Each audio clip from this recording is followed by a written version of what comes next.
Nah, hujah kedua yang mudah lagi menurut Quran itu begini. Sekarang misalnya ya, yuridu wa bikumul yusra, Allah itu menghendaki mudah. Itu kalau kita maknani, itu gampang.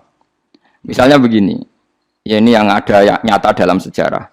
Ada berhala terpahat dari batu, namanya Lata, Uzza, Manat, gitu, Lata, Uzza, Manat. Terus ada yang beberapa yang namanya nggak disebut Quran, kata Hubal, kata apa? Hubal. Oleh orang-orang kafir jahiliyah, Lata itu disembah, dikatakan Tuhan. Uzza juga dikatakan apa? Tuhan. Itu kata Allah. In hiya illa asmaun samaitumuha antum wa abaukum, itu hanya nama yang kamu ciptakan.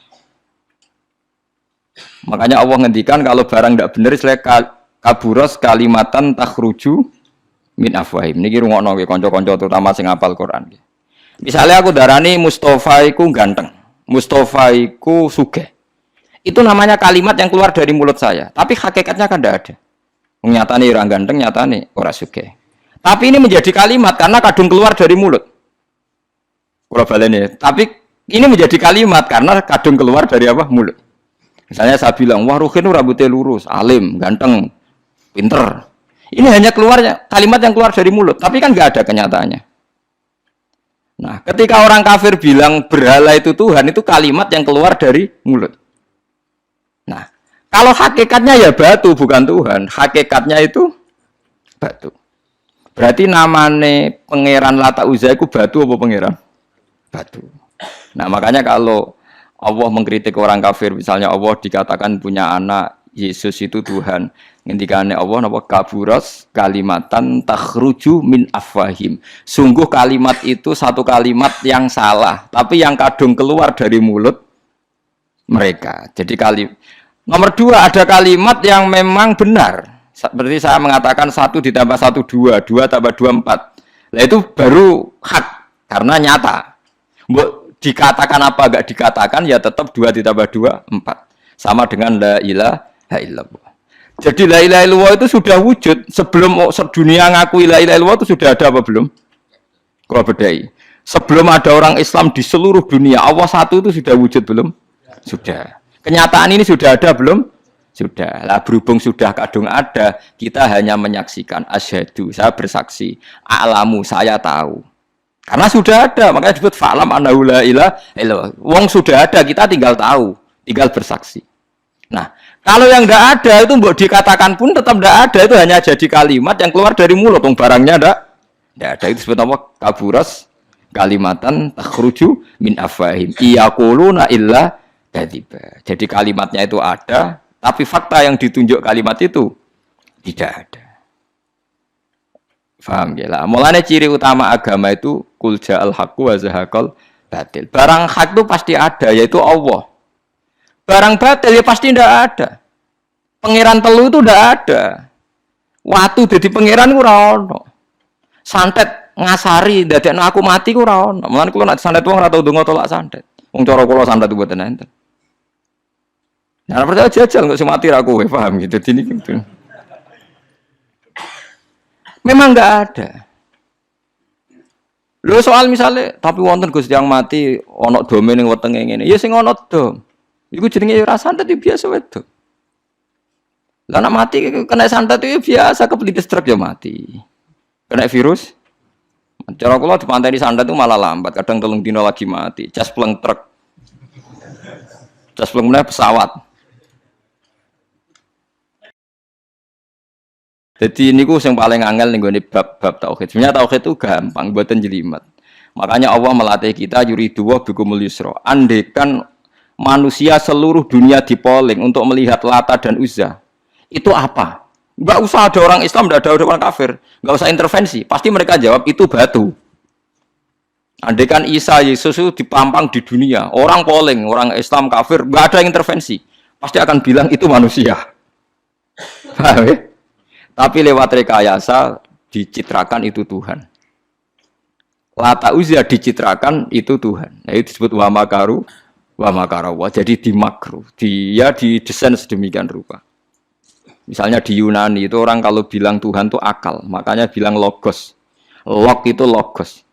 Tuhan itu arot. Niki rungokno aja sampai salah. Nah, salah kafir teman. Tuhan itu arot. Tuhan itu sifat. Jadi Tuhan itu tidak ada zatnya. Kemudian logos ini nempel di Yesus, kata orang Kristen. Sehingga logos. Logika akal. Makanya kalau orang filsafat darani Tuhan itu akal 1, akal 2, akal 3, akal. Makanya disebut logi, ideologi, log. Nah, pertanyaannya kemudian saat Allah itu arot, Allah itu log, kemudian belum ada tempatnya, Allah bergentayangan di mana? Sebelum Yesus ada, terus lalu Allah bersemayam di mana? Terus ada orang Majusi bersemayam di api. Nanti kalau orang kafir jahiliyah bersemayam di arca-arca itu. Yang orang kuno Majusi di mana, di gunung apa? Mungkin orang Sugian di gunung Kawi macam-macam itu terus.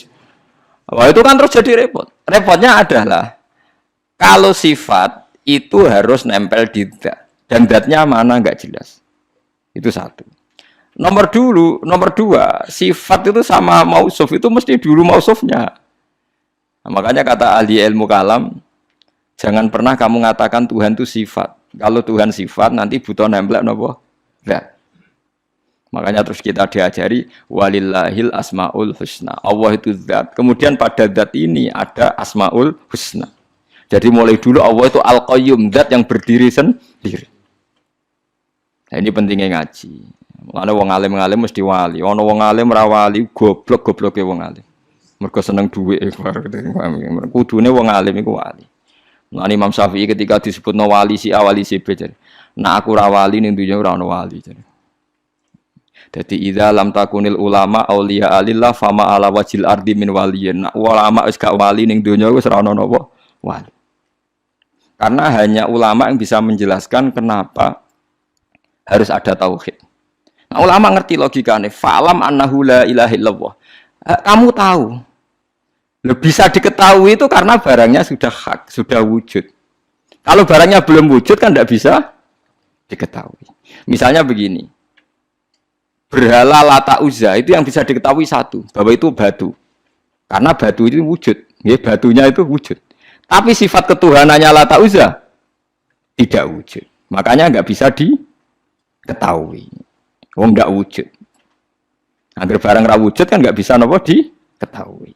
Yang bisa diketahui hanya barang wujud. Makanya fa'lam annahu la ilaha illallah. Harus tahu. Tapi andai kan kita tidak tahu pun ya tetap Tuhannya Allah. Tahu atau tidak tahu. Nah, ini di sini Quran sering bilang qul aminu bihi aula tu'minu. Cek kowe iman, cek ora iman ini enggak ada pengaruhnya bagi wujudnya Allah ning zaman azali. Di kula baleni malih itu memang jadi dulu itu orang-orang terjebak ketika Tuhan ning Yunani dianggap logos log. Kemudian di Timur Tengah Tuhan itu dianggap satu arot sing nemplek, sifat sing nemplek ning berhala-berhala.